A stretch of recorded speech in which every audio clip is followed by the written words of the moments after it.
noloshaada qorshe u samee haddaadan qorshe lahayn meel ma gaaraysa weliga meel ma gaaraysa beriba annagoo arday ah oo jaamaca islaamiya ku jira yaa waxaa noo yimid wiil dhalinyaro ah bakistaan maan joogno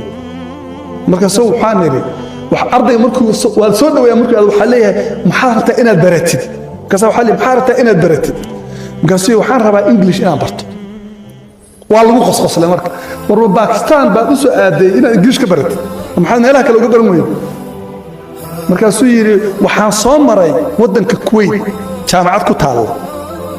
oo ninka ingiliishka dhiga uu lacag aad u badan qaato marka waxaan rabaa intaan ingiliishka barto inaan jaamacadda macallin ka noqdo waa lagu qosqoslayay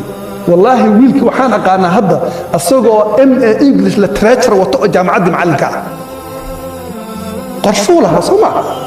wuu gaaray adiga qorshahaaga akhi waa maxay qorshahaaga waa maxay ma indhalaacda ma iska socotaa